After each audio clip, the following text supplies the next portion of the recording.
یہ اگر ہمارا خدشہ تھا تو یہ کوئی ایسا خامخواہ کے نہیں تھا. ہم دیکھ رہے تھے کہ کچھ لوگوں کے نظریں ہمارے منرل اور مائنز پہ تھی. تو ان لوگوں کے لیے بھی یہ پیغام ہے کہ موجودہ آرمی چیف کے ہوتی ہوئی کوئی سویلین کے حقوق پہ طاقت کے ذریعے عہدے کے ذریعے کوئی اس طرح آسانی سے قبضہ نہیں کر سکتا ہے. تو بہت خوشائن فیصلہ ہوا ہے اور مجھے تو خوشی اس بات پہ ہے کہ اس سے ہمارے آرمی کا جو عزت ہے وہ بڑھے گا, ہمارے آرمی کا مورال بڑھے گا, کیونکہ ہم اب پھر حالات جنگ میں ہیں اور ہمارے آرمی کو پبلک کی سپورٹ کی ضرورت ہے اور خصوصی طور پہ پختونخوا میں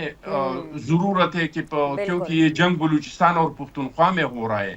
جو میں سمجھتا ہوں کہ جنرل باجوہ صاحب اور جنرل فیض حمید صاحب کی وجہ سے جتنا نقصان آرمی کی مورال کو پہنچا ہے, آرمی کی عزت کو پہنچا ہے, اس ادارے کے اس دونوں آفیسرز نے جتنا کمزور کیا ہے, شاید دشمن بھی یہ کام نہیں کر سکتے ان دونوں نے جو اس ادارے کے ساتھ کیا ہے. ویسے آپ کی خوشی کو دیکھ کر کے, اور ظاہر بات ہے میں تو پہلے ہی کہتی ہوں کہ بہت ہی دلیرانہ فیصلہ ہے, لیکن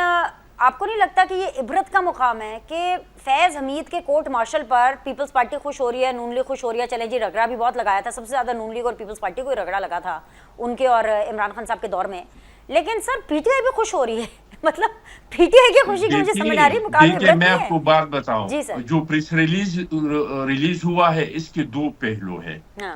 ایک تو ہے وہی پراپرٹی کا مسئلہ, جی, لیکن دوسرا یہ ہے کہ ریٹائرمنٹ کے بعد بھی انہوں نے وہ کام کی جو ایک ریٹائرڈ آفیسرز کو یا ڈی جی آئی کو نہیں کرنا چاہیے تھا.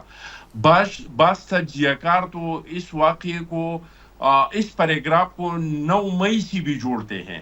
تو اگر 9 مئی سے جوڑتے ہیں تو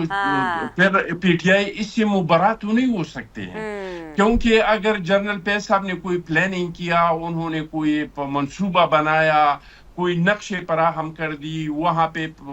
کچھ آفیسرز کے ساتھ, تو کیا تو پی ٹی آئی سے وہ کام ہے. تو میں سمجھتا ہوں کہ اگر یہ بات سچ ہے اور الیکشن کے بعد ریٹائرمنٹ کے بعد انہوں نے اگر اس طرح کے کوئی کام کیے تو وہ اکیلے میں تو اس نے نہیں کیا ہے. تو میں سمجھتا ہوں کہ اس کے ساتھ پھر اگر ڈی جی آئی کا احتساب ہو سکتے ہے تو پھر اس سے کوئی نہیں بچ سکتا ہے.